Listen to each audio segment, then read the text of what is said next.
Welcome to EDSA! Kantahang pang-EDSA, sayawang pang-EDSA, tunugang pang-EDSA. EDSA! Kung nandyan ka, tutok na! EDSA! Kasama mong natatrapik. Diego Bandito! Go Diego! Go Diego! Go Diego! EDSA!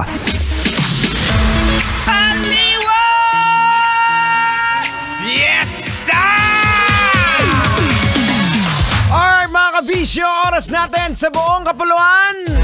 Pareho din kahapon. O pareho din pala kagabi. Alright mga kabisyo, eto na nga po, Aliwan Fiesta na starting June 27, 28, and 29. Libre po ito at wala pong bayad. Ayan, sa mga kabisyo po natin dyan, kinakailangan nyo ng planuhin ang inyong weekend or before weekend. All routes goes to CCP Complex dahil sa Aliwan Fiesta. Alright, siyempre day 1 pa lang po. Andyan pong ating tugtog ng Aliwan. Andyan pong ating now trending Pasakali concert. It's for free on the second day. Siyempre, andyan pong ating Reyna ng Aliwan. And on the third day, that would be on Saturday, June 29, 2024, it's gonna be the Grand Parade and the Street Dance Competition. That's for free. Pinagsama-sama na po natin lahat ng piyesta sa Pilipinas. Aliwan Fiesta! Lahat sabay-sabay nating isigaw! Aliwan Fiesta! Mark on your calendars once again. Aliwan Fiesta, June 27, 28, and 29. Eto na! Pag-usapan na natin to! Kumakalat ngayon sa social media ang litrato ng isang lalaking pumasok sa isang fast food chain para humingi lamang ng isang basong tubig. At laking gulat niya nang matapos niyang uminom ng 2 basong tubig ay binigyan siya ng 2 fried chicken ng manager ng nasabing food chain. Wow! Sana all.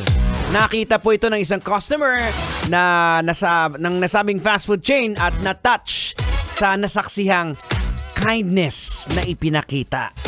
Dapat ganito. Ito yung masasabi nating sana all. Diba? Wow! Okay, Tang. Logican na natin to, Tang. Ay, sige. Huwag mo nang patagalin yan. Logican mo na yan. Logican na yan! Logican na yan! Alright mga kabisyo, logican na yan. Anong leksyon ang ating mapupulot? Anong aral ang ating madudukot? Kailangan pa bang i-memorize yan? Basic boards.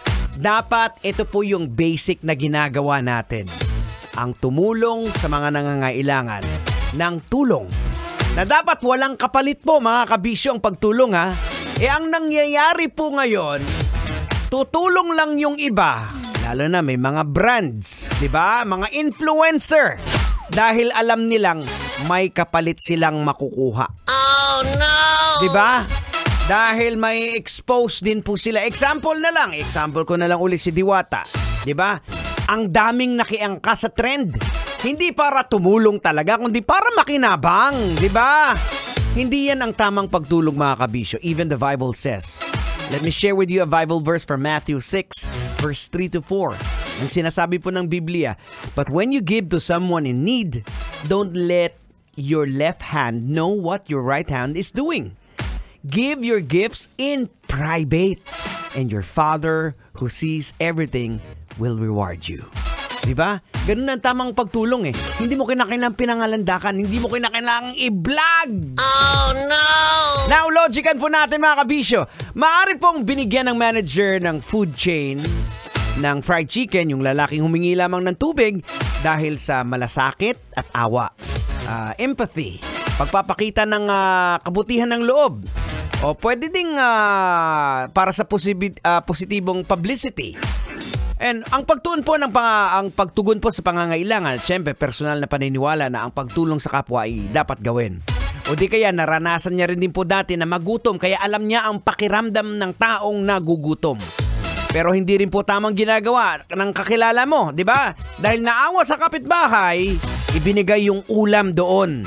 Ngayon, nung nagutom na yung anak, hinahanap ng pagkain, wala may bibigay pagkain. Ang bihira naman. Wag ganun, boards! Wag ganun, Brad! Ay nako, bilis ng oras natin. Gotta say goodbye. Maraming salamat po for sticking around. At tabayanan, susunod na. Totoy ba to sa programang Totoy na Love? Ako po si Diego Bandido, sa pangalan po ni Tanghenyo Duday. Papaalala po sa inyo, whatever you do it all for the glory of God. Kailangan pa bang i-memorize yan? Love Radio Basic!